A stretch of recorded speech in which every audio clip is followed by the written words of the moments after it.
Coming up on 2020 on ID. Skylar's parents are beside themselves. Their daughter is gone. Can you imagine? It's evil. A popular teenage girl lured from home for a mysterious joyride in the middle of the night, but she never comes back. I was scared to death. I didn't know where my baby was. Does this chilling game by BFFs hold an answer? Would you guys rather suffocate or get shot? Get shot. Shot. Drowning or suffocating? Suffocating. Inside a jaw-dropping mystery. Maybe there was a fight. Maybe there was something that made her upset. And the secret world of Mean Girls Gone Wild. Give me the phone. No, this is over. This is over. Hurry up. From cryptic messages on Facebook and Twitter to a real-life crime scene in the woods. Skylar is screaming why. What happens when three is a crowd and one person gets cast aside? What secrets do they have? And who do you believe when pretty little liars seem to be everywhere? Her words were, I have to tell you the truth about what happened last night. Best friends from hell. There couldn't be a more fitting description. Unfriended. Welcome to 2020 on ID. I'm John Quinones. Sometimes it can be hard to know who your true friends really are and who may be stabbing you in the back. Especially tough for teenagers navigating the social hotbed of high school. But as Ryan Smith first reported in 2014, no one could have predicted the chilling outcome among a tight threesome everyone thought would be BFFs forever. They were 16 and inseparable. Best friends. High school sophomores Sheila, Skylar, and Rachel. It was always those three together. You barely ever saw one of them by themselves.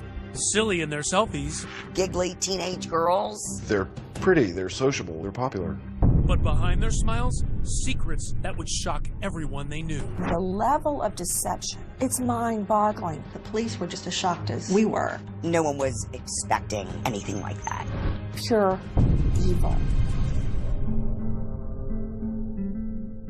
Nestled in the Green Mountains of West Virginia, the city of Morgantown, home to West Virginia University, known as a friendly family place. What's it like here in Morgantown? It's peaceful. It's a small town that's growing really fast. Nice people.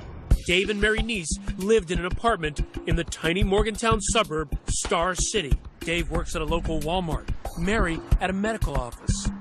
Their lives wrapped around their only child, Skylar. Hey, gorgeous. Treasuring every spin. What a beautiful ballerina. Every laugh. And every childhood memory. It was the time she had a tea party for me, and after Mary came home, she noted that Skylar couldn't reach a faucet, and I've been drinking toilet water for the whole tea party. That was a good memory. At the time, it wasn't a good memory. Yeah, I'm a crazy girl. Daddy's a crazy boy. She was Daddy's little girl. I spoiled her beyond rotten. Skylar was very loyal to her friends, the people she thought was her friends. When Skylar was 8 years old, she met another spirited child with whom she developed an instant bond. Her name was Sheila Eddy, and they became thick as thieves. If they weren't together, they were on the phone together. And that's literally 24 hours a day. I'm serious. It was always, you saw one of them, you saw the other one. What was your relationship like with Sheila? Like wants to turn away. She's like a part of our family. She really was. I mean, just like one of our kids. The lemon burns. As a teenager, Skylar had a 4.0 GPA, a part-time job at Wendy's, and an active social life. In their freshman year at University High School, Skylar and Sheila meet the striking redhead Rachel Schoaf. Rachel was the new girl. She had access to people and things like popularity, money, social status, and they seemed to bond instantly. Their duo becomes a trio. Kelly Kearns was close to Rachel. She called me her cool aunt. She was like a daughter to you? Yes. Kelly says Rachel was charismatic, popular, and talented, cast as the lead in the school play. What was she like on stage? She was a natural. On Rachel's 15th birthday, Rachel introduced Kelly to her new best friends, Sheila and Skylar. Here they are that night. They were two adorable little girls smiling up at me, you know, just looking so angelic. But that vision of angels would soon be shattered. July 5th, 2012, Skylar finishes a night shift at Wendy's. Skylar walked through the door and gave her mom a hug and said, "I love you, Mom." She hugged me and said, "I love you, Dad." She went to bed. The next day, Dave and Mary go to work. But when he returns home that afternoon, Skylar's bedroom door is still closed. I knocked on her door. There was no answer. So I said, "Sky, come on, you got to get up." And I still didn't get an answer. So I opened the door. I looked down at her bed and it hadn't been slept in. And it scared me. So I immediately called Mary. She said, "She's not home?" And I said, "No." Concerned, his next call, Sheila. She answered on her first ring. I said, "You got any clue where Skylar is?" She said, "No." I said, "When's the last time you talked to her?" She said, "Last night about midnight." Looking for clues in Skylar's bedroom, Dave discovers something out of place. When you came in here that day, describe what this looked like. The screen was gone completely, and I found it in her closet, and the window was open about that much so she can get her fingers out and lift it back up. I found a bench right here. Outside the house, Dave points out where he saw a bench, a way for Skylar to climb back into her bedroom. Then I knew, oh my God, she snuck out last night and she's not home. And then I started freaking. It's now 4 p.m., and it's time for Skylar's next shift at Wendy's. Skylar had never missed work, but today, she's a no-show. Wendy's called and said, "Hey, is Skylar coming to work today?" And I said, "Oh, Jesus." Mary said, "Call 911. Long County 911, do you have an emergency? I have a 16-year-old daughter who apparently snuck out of her room last night. She has not been home, hasn't went to work, can't get a hold of her from any of her friends. I am scared to death. Has she done this before?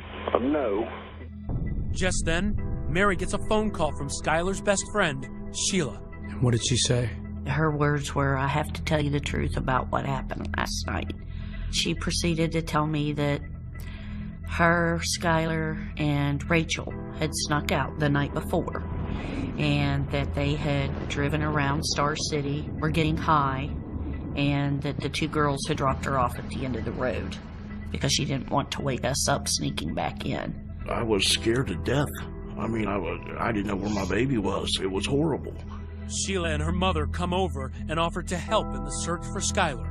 We immediately went looking for her, going door to door, and we couldn't find her. But then, Mary remembers what will become a major key to finding Skylar's whereabouts. Mary said, "Oh, what about the surveillance? We got surveillance at our apartment." Their surveillance camera, intended to capture intruders, instead reveals this grainy image of that night. A car pulls up at 12:30 a.m., 30 minutes after Sheila says she dropped Skylar back near home. Minutes later, Skylar is seen sneaking out of the house. She slips into the car and disappears. What were you thinking when you saw her head flash on that screen and she's walking to that vehicle? For a second, I felt relief because at least I know she didn't get abducted or anything, you know. And it wasn't like she was pushed in. She willingly got in the car. What did police tell you that they thought happened? They thought that Sheila had dropped her off and Skylar came back home and then snuck out again. For Officer Jessica Colbank and Corporal Ronnie Gaskins, the video is their best and only clue. What were you looking for? Anything. Trying to get pictures of the tires, the rims, but it's just too grainy. And it just raised millions of other questions of who did she go with and where did she go? Next, a father frantically following every lead. I'd jump in my car and fly to the place they thought they saw Skylar. I'd go down to the supermarket and scream her name. What happened to Skylar? Everyone has their own theory. I thought something happened at home. She wanted to get away. Got drunk and fell and hit her head. Somebody maybe followed her home. Somebody's just too scared to tell us what really happened. Stay with us.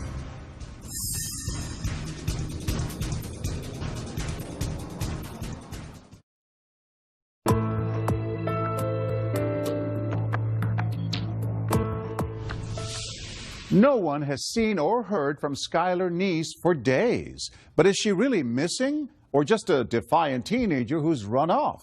Even her friends are unsure. Ryan Smith picks up the story as police focus on their one and only clue. This is the last sighting of 16-year-old Skylar Neese.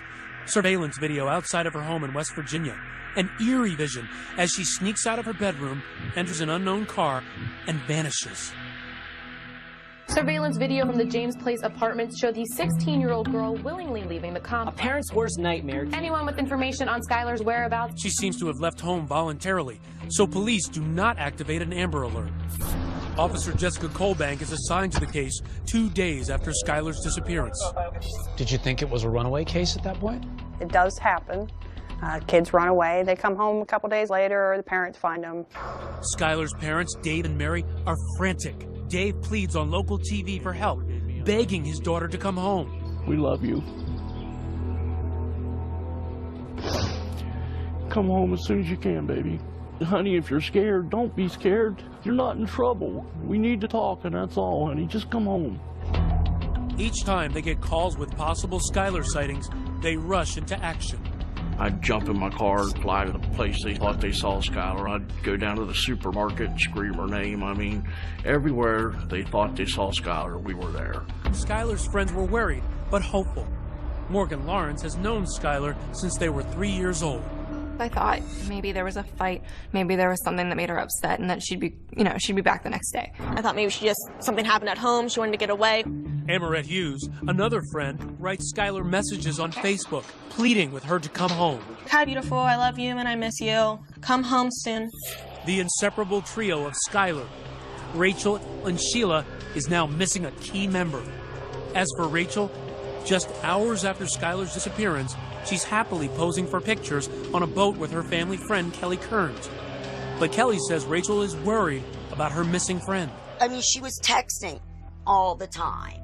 She seemed urgent. Meanwhile, her other best friend, Sheila, is in constant contact with Skylar's parents, helping them post missing person posters, tweeting messages like this: was really waiting for Skylar to come home today. Just days after Skylar's disappearance, Sheila comes to the niece's home, devastated, with a special request. She says, is it okay if I go back and sit in Skylar's room for a few minutes? She was crying, Sheila was. Crying pretty hard, and she was sitting on her bed, so I just sat down on the bed beside her and rubbed her back. So I was trying to, console her, make her feel better. She was going through the same thing we were going through, just at a smaller level, I mean, this is our baby that's gone, and we're flipping out, and her best friend's gone. I mean, it's horrible. Days turn into weeks, and still no sign of Skylar. No activity on her cell phone or bank card. And her parents doubting the runaway theory. She didn't take her cell phone charger. She didn't take her contact lens solution or apparently her contact. She was planning to come back fairly quickly. And in tight-knit Morgantown, people are searching for Skylar and wondering what could have happened to her, like local crime writers Jeff Fuller and Daylene Berry. And there were lots and lots of rumors floating around. Got drunk and fell and hit her head. Somebody had come through the drive-through window where she worked at Wendy's, and they, maybe followed her home. Or that she'd met someone on the internet. And then a possible break in the case. 2 bank robberies in nearby Blacksville. Corporal Ronnie Gaskins hears rumors that money from the robberies was used to buy drugs for a local teen party. Skylar had supposedly overdosed on heroin. She died. People there panicked, and they disposed of the body. And where did that lead take you? We weren't coming up with anything. Sheila and Rachel, the last 2 people to see Skylar, have nothing to add to their story. They picked up Skylar at 11 p.m., took a joyride through the winding back roads of rural Star City, smoked pot, then dropped her off before midnight. Very often, the last person to see the victim alive is looked at with grave suspicion. In this case, the girl's story seemed relatively innocent. So police had no reason to believe both of them were lying. But for Officer Colbank, it's the small, unspoken signs that make her suspicious. Take me back to that moment where you go to speak to Sheila the first time. Just complete blank on emotions. There was absolutely nothing. It was like iced over. It made me uneasy. Colbank's meeting with Rachel, the high school drama star, also strikes her as odd.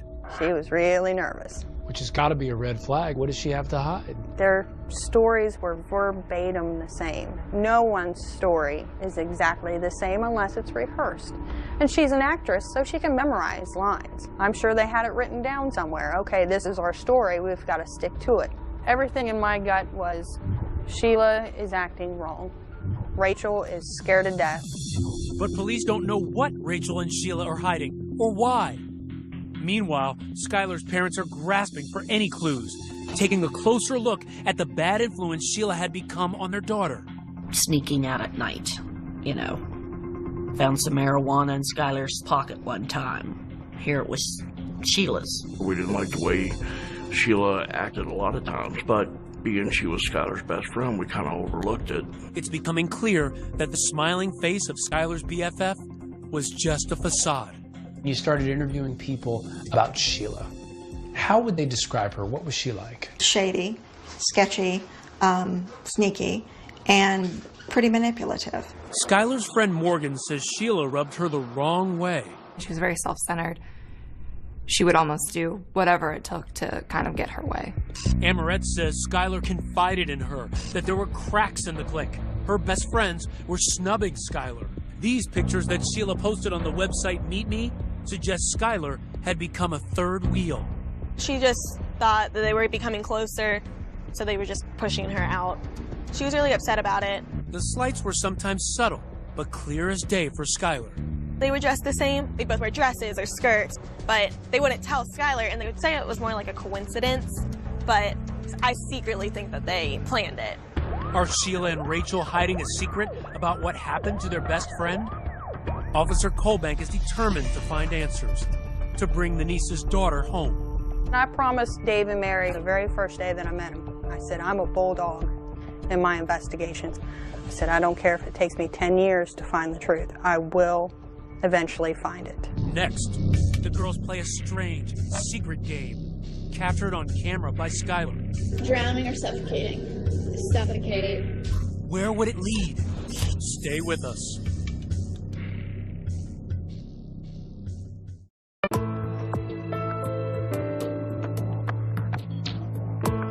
As days turn into weeks, the search for missing teenagers Skylar Neese has intensified.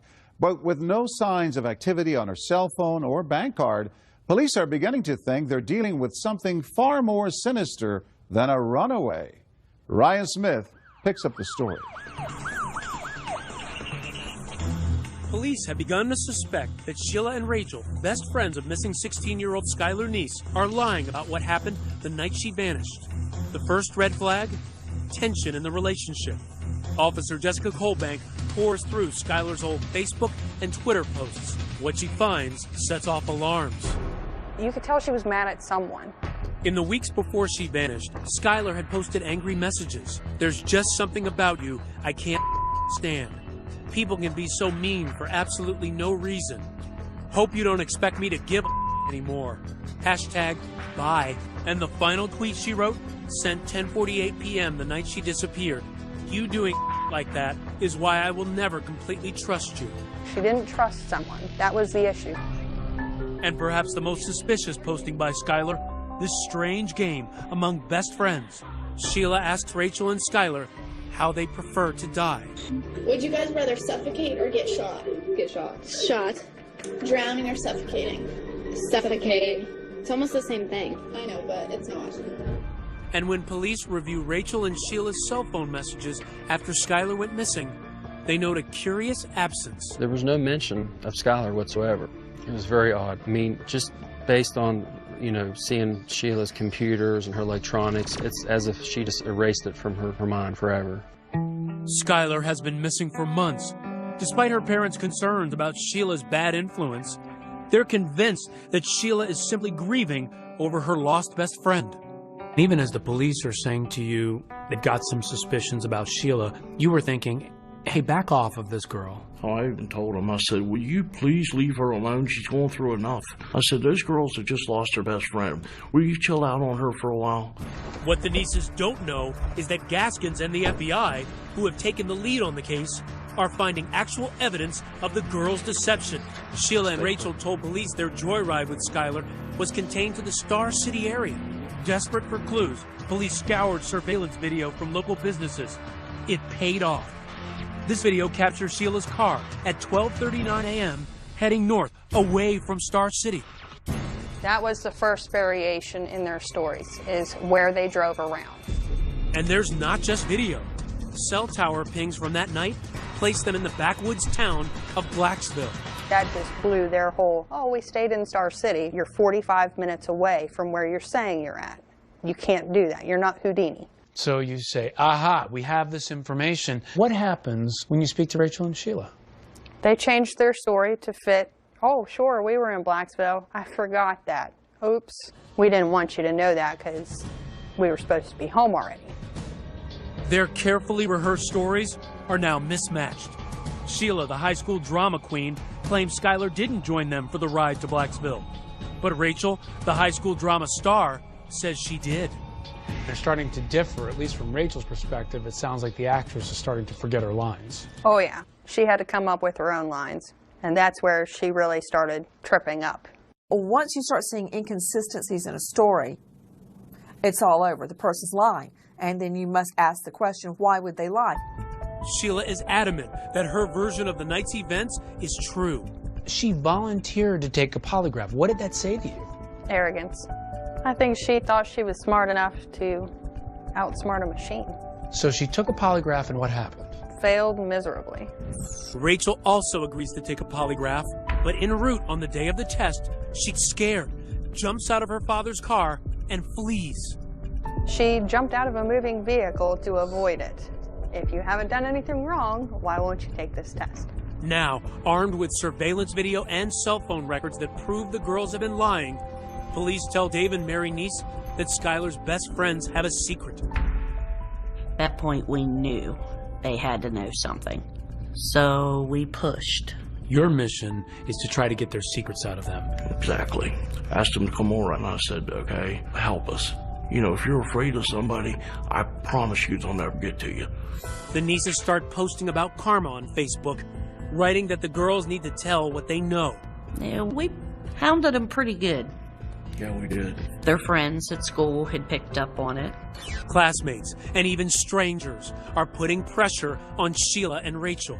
Anonymous tweets like this one, "Pretty little liars keep on lying." So the town was starting to get suspicious. Right. There was a social media campaign building. They were harassed by a lot of different people online. They were called murderers. You could tell that the tide had turned and people felt like they were somehow involved, or if nothing else, they knew and they needed to come forth and say. And people were outraged that they weren't doing that. So they could put a lot of pressure on that police could not put on. Definitely all eyes were on Sheila and Rachel. You know, you can't be part of the trio and not have any clue what's going on. Kelly Kearns, close friend with Rachel and her mother, hears the rumors that Rachel is stonewalling police. I'd get a text from people, why isn't your friend's daughter cooperating? So I'd send Rachel a text, what the heck are you doing? Even those closest to Rachel are wondering, what is she hiding? I said, was Skylar alive when you left her? Yes. We didn't do anything to her. I think that in this situation, you cannot lessen the importance of peer pressure. Rachel seems particularly affected. As the lead in that year's school play, she is accustomed to adulation. It's like she was getting booed in a performance. It's that type of level of ostracizing her. She couldn't handle that. It seemed like Rachel was really losing it in terms of she was crying a lot at school. Kids saw that. And it wasn't crying for Skylar, where's my friend? No. No, there was a few places where Sheila was sort of crocodile tears on Facebook, but no, there's never any real hint of that. One night, almost 6 months after Skylar went missing, Rachel cracks, apparently having a nervous breakdown. Her mother calls 911. I have an issue with a 16-year-old daughter of mine. I can't control her anymore. She's screaming. She's running through the neighborhood. Give me the phone. No, this is over. This is over. Hurry up. Oh, God. She just gave me a block. Oh, God. Hurry up, please. Seemingly suicidal, Rachel is admitted into a local psychiatric hospital. What happens there has never been revealed. But immediately upon release, Rachel is driven directly to meet with police. She's just nervous, she was shaking, and the impression I got was, all right, now the truth's finally going to come out. Next, you'll never believe what Rachel tells police. This was something totally different from what you expected. It struck me as unbelievable. Skylar's last moments revealed. There was no accident. Man, this is dark and creepy. Just imagine these girls are out here after midnight. Stay with us.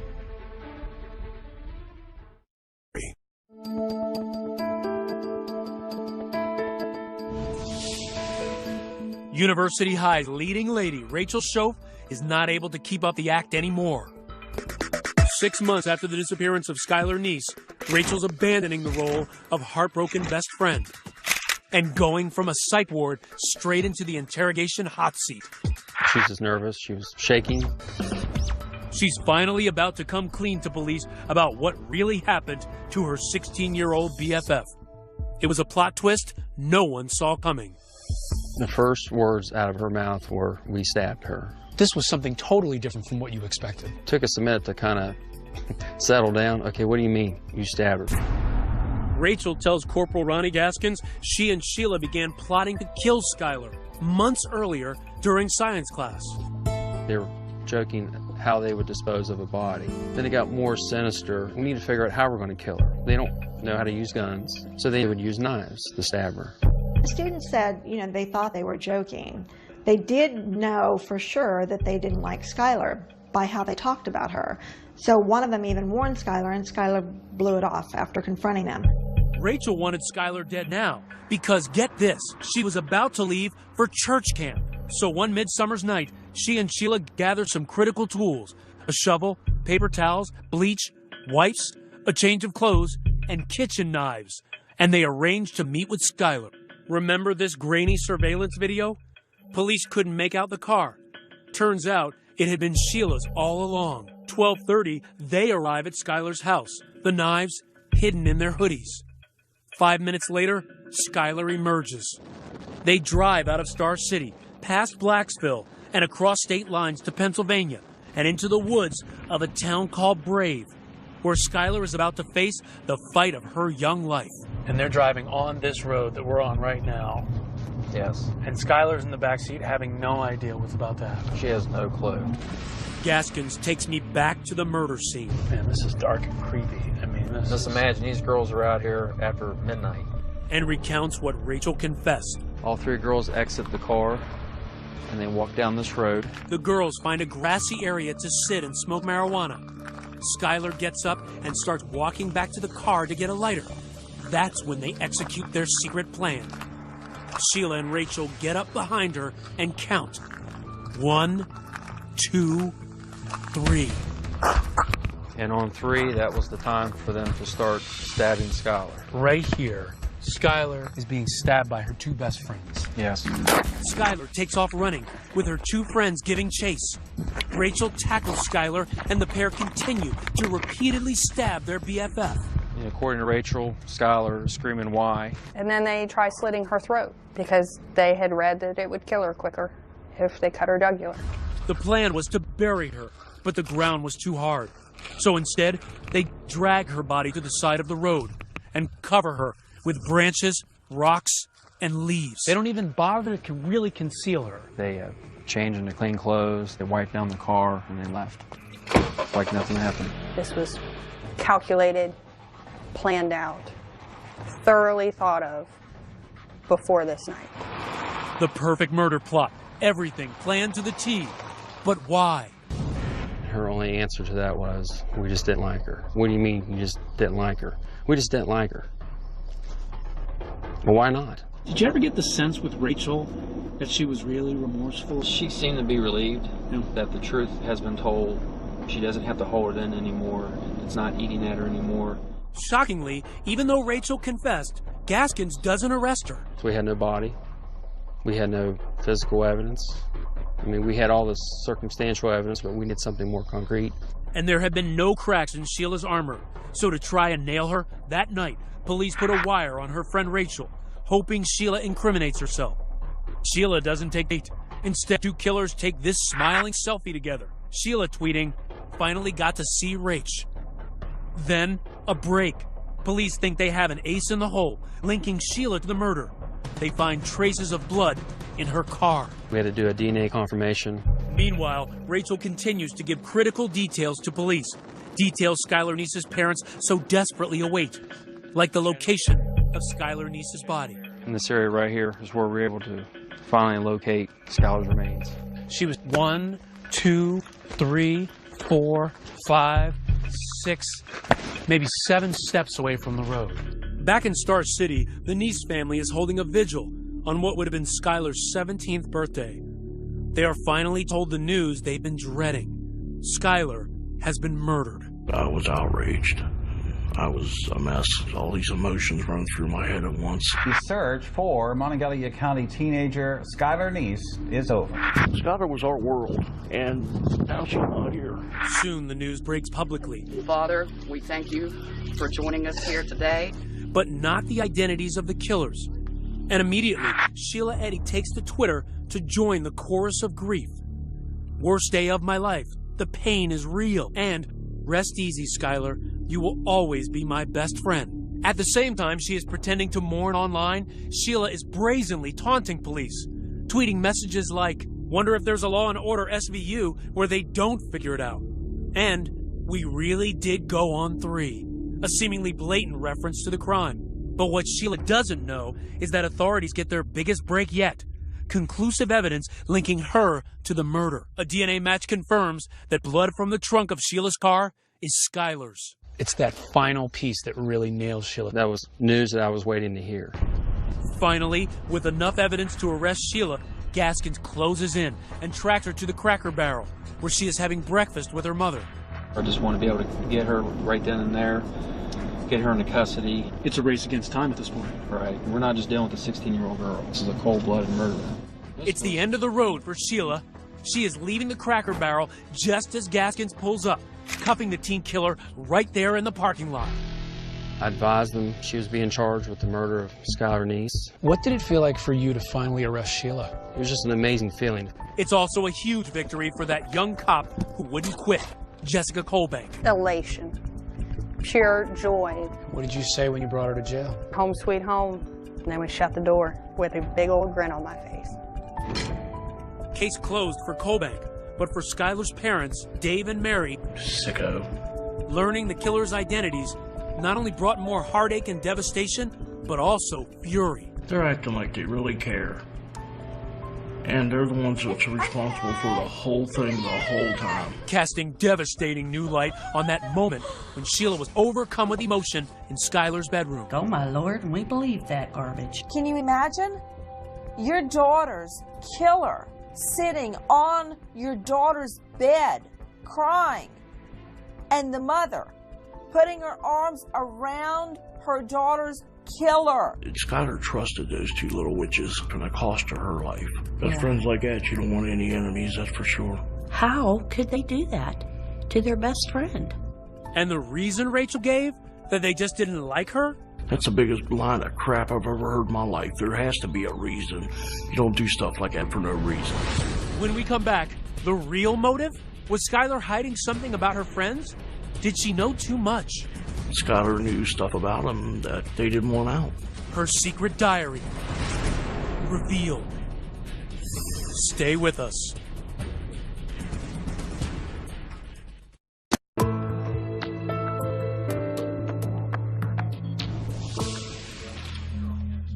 She's a killer nobody would have suspected. The fresh-faced high school senior, Sheila Eddy, smirking in her first court appearance. After months of secrecy, the truth is revealed. Skylar Neese's best friends, Rachel and Sheila, were actually her worst enemies. The shocking news? They had lured her into the woods and brutally stabbed her to death. The search for Skylar Neese is over. Rachel confessed. 2 teenagers implicated for stabbing a third friend to death. Many of Skylar's friends hear about it at school. It devastated me. I actually had to get up and leave class. If you don't want to be friends with someone anymore, you just delete them on Facebook. Like, you don't go and get rid of them. Kelly Kearns has known one of the killers, Rachel, since the day she was born, considering her like a daughter. When someone tried to tell me that they stabbed them, no way in heck. You couldn't believe that was your Rachel. You can't tell me these girls stabbed her. And it wasn't until I opened the paper when I saw guilty and her picture. Today, looking at the photograph of Rachel, taken just hours after she murdered her friend, Kelly is floored by that smiling face.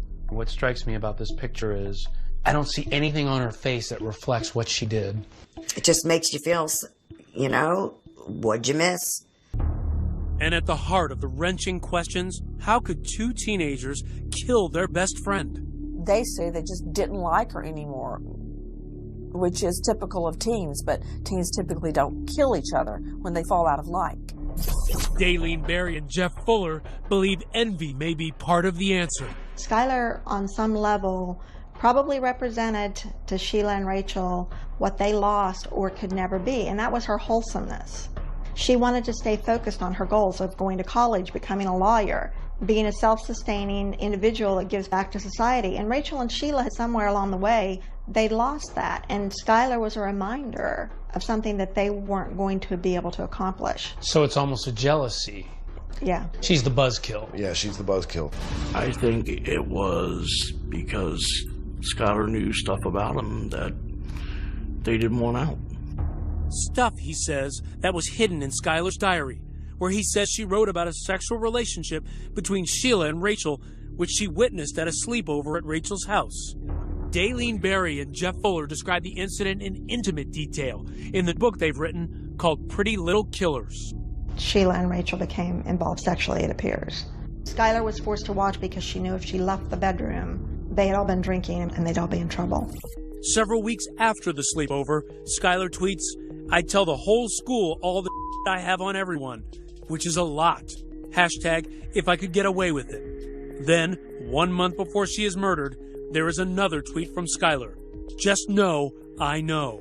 Rachel and Sheila had formed some type of a sex relationship that they believed Skylar knew about it and would ultimately tell everyone.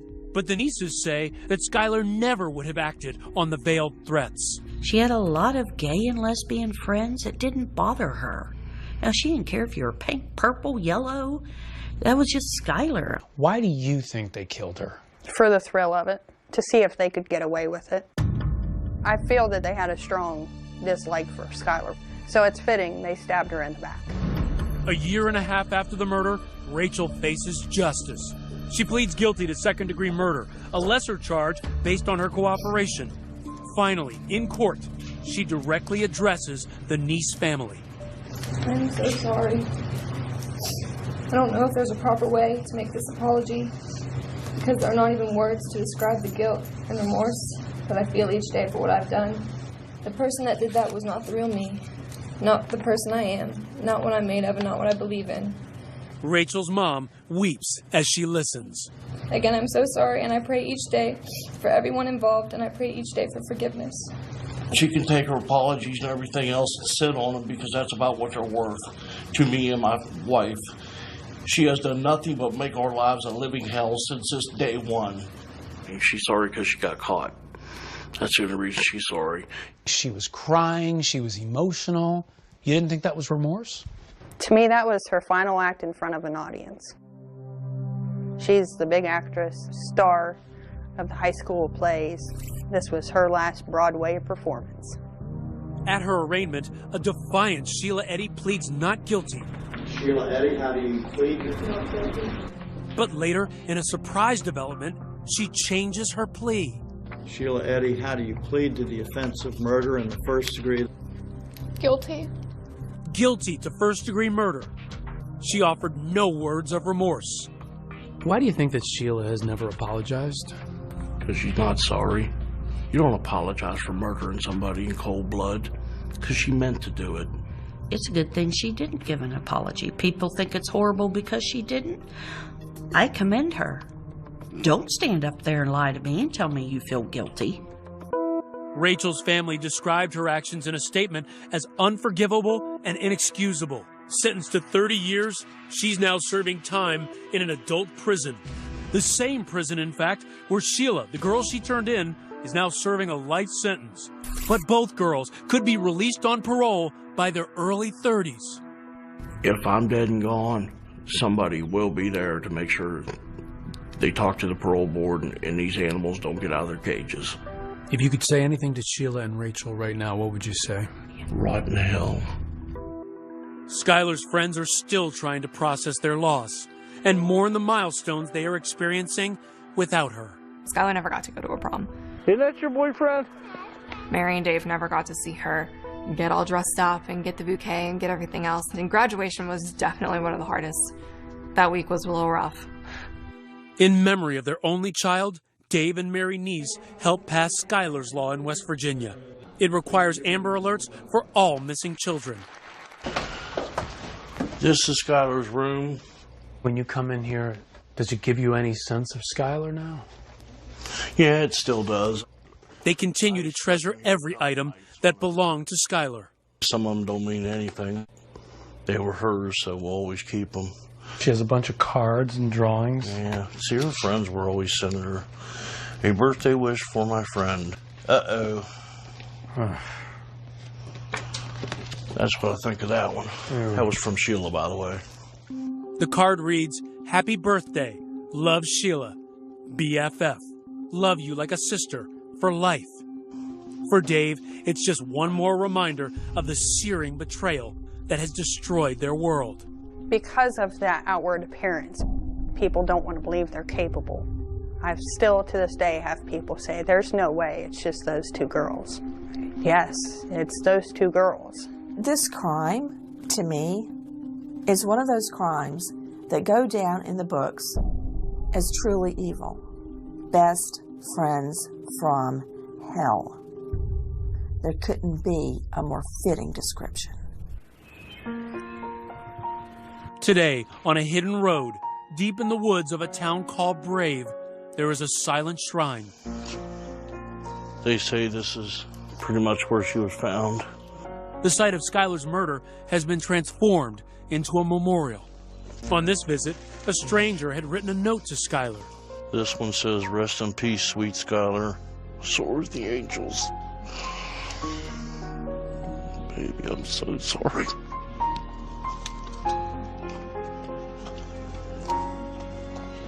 If there's one lesson to be learned in here, and one lesson only, know who your friends are.